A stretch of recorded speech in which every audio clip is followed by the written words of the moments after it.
ओम वक्रतुंडा महाकाय सूर्यकोटि समाप्रभा निर्विघ्नं कुरु मे देवो सर्वकार्येषु सर्वदा। ओम शांति शांति शांति। एपिसोड 8 में स्वागत है।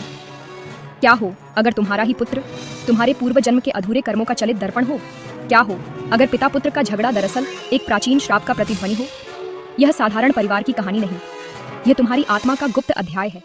अधूरा छोड़ा तो ज्ञान बोझ बन जाएगा। सब्सक्राइब कर लो। चलिए अंतर युद्ध में प्रवेश करते हैं। दोस्तों, कभी सोचा है कि पिता पुत्र का रिश्ता इतना उलझा क्यों होता है? इसमें प्यार, तकरार, उम्मीदें और कभी कभी अजीब सी खामोशी भी होती है। हम इसे जनरेशन गैप कहकर टाल देते हैं, लेकिन क्या ये सच में सिर्फ इतना ही है? क्या ये रिश्ता सिर्फ इस जन्म का है या कोई पुराना कर्मिक खाता है जिसकी किश्तें हम आज चुका रहे हैं? यह रिश्ता एक पहेली है जिसे सुलझाने के लिए दिल चाहिए। सोचिए, करोड़ों पिता पुत्र हैं, पर आपका रिश्ता उन्हीं के साथ क्यों बना? शायद ये ब्रह्मांड की कोई स्क्रिप्ट है, कोई अधूरा हिसाब जो हमें एक दूसरे के सामने लाकर खड़ा करता है। हम अक्सर सतह पर ही लड़ते रह जाते हैं, आपने मेरे लिए किया ही क्या है, या तुम हमारी नाक कटवाओगे। लेकिन असली डायरेक्टर तो कर्म है जो हमें बार बार एक ही सिचुएशन में डालता है ताकि हम वो सबक सीख सकें जो पिछली जिंदगियों से रह गए। तो अगली बार जब पापा से बहस हो, रुकिए, सोचिए, ये सिर्फ दो लोगों का गुस्सा नहीं, दो आत्माओं का संवाद है।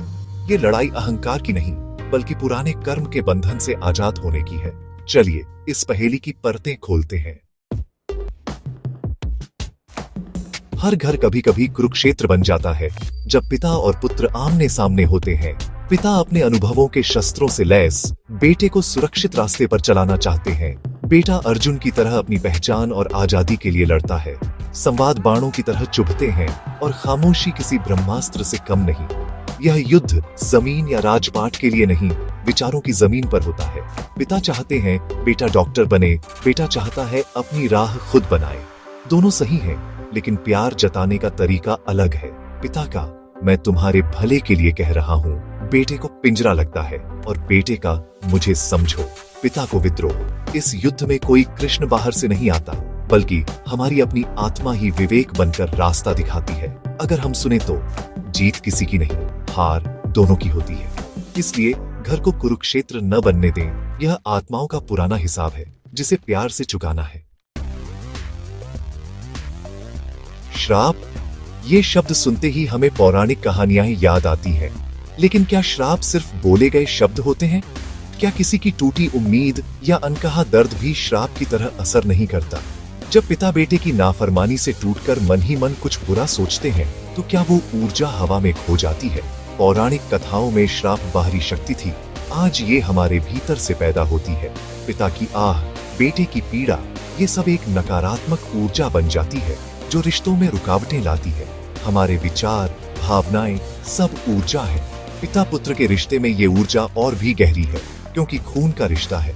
तो अगली बार असहमति हो, पिता की आंखों में छिपी पीड़ा को समझने की कोशिश करें। श्राप से बचने का तरीका ताबीज नहीं, संवाद और सहानुभूति है। हमें इस पौराणिक फुसफुसाहट को आज की हकीकत के संदर्भ में समझना होगा। पिता पुत्र का टकराव कोई नई बात नहीं।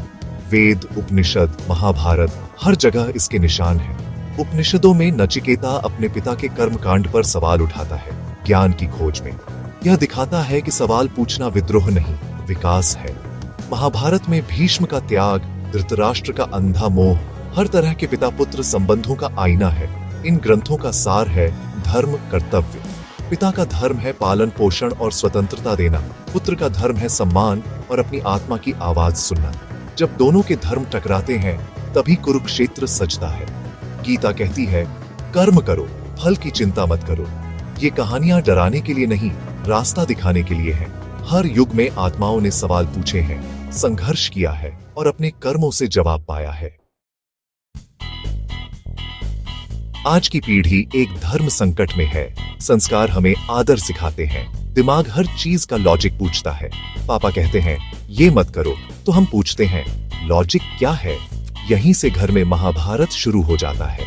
हम गूगल के जमाने में पले हैं, हर बात की वजह जानना चाहते हैं। इसमें कुछ गलत नहीं, लेकिन इसी में हम बड़ों की भावनाएं भूल जाते हैं। उनके हर मत करो के पीछे अनुभव और चिंता छिपी है जिसे गूगल पर नहीं खोजा जा सकता। कभी पापा नीम के दातुन के फायदे बताते हैं, हम इलेक्ट्रिक टूथब्रश समझाते हैं। दोनों सही हैं, बस भाषा अलग है। समाधान है जिज्ञासा के साथ सम्मान। हर चीज का लॉजिक नहीं होता, कुछ बातें भावना और अनुभव से जुड़ी होती हैं। जब जिज्ञासा और अनुभव मिलेंगे, घर डिबेट क्लब नहीं, घर जैसा लगेगा। पिता पुत्र के बीच सबसे बड़ी दीवार चुप्पी की होती है।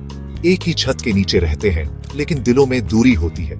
बेटा सोचता है पापा समझेंगे नहीं, पिता सोचते हैं बच्चे सुनते कहाँ हैं। इस जहर का इलाज है संवाद। संवाद सिर्फ बोलना नहीं, सुनना भी है, बिना जज किए, सामने वाले के नजरिए को समझना। जब बेटा कहे मैं राइटर बनना चाहता हूँ, पिता पूछे क्या पसंद है, आधा मसला वहीं हल हो जाता है। पिता अपनी चिंता साझा करे, बेटा कहे मैं समझ सकता हूँ, यही पुल है। इस पुल की पहली ईंट है अहंकार छोड़ना। झुकने वाला छोटा नहीं बड़ा हो जाता है। छोटी छोटी बातों से शुरुआत करें, साथ चाय पीना, किस्से सुनना, नई चीजें सिखाना। जब दो पीढ़ियां चुप्पी तोड़ती हैं, दो आत्माएं मिलती हैं।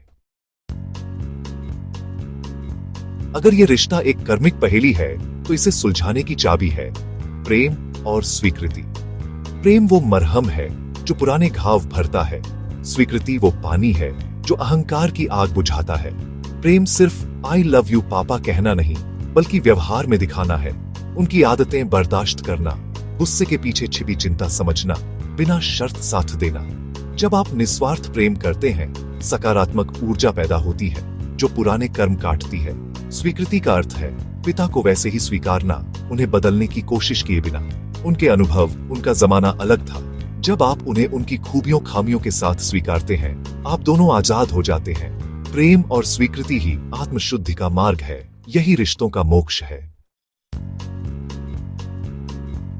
यह यात्रा असल में आत्मा की पुकार है। शुरुआत में लगता है ये लड़ाई मैं और मेरे सपनों की है, लेकिन असली सफर मैं से हम तक का है। जब तक हम मैं में अटके रहेंगे, संघर्ष जारी रहेगा। जिस दिन हम की भाषा बोलेंगे, शांति मिलेगी।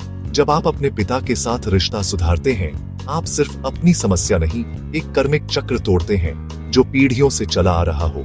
आपका एक कदम पूरे परिवार की ऊर्जा बदल सकता है। आत्म परीक्षा जरूरी है।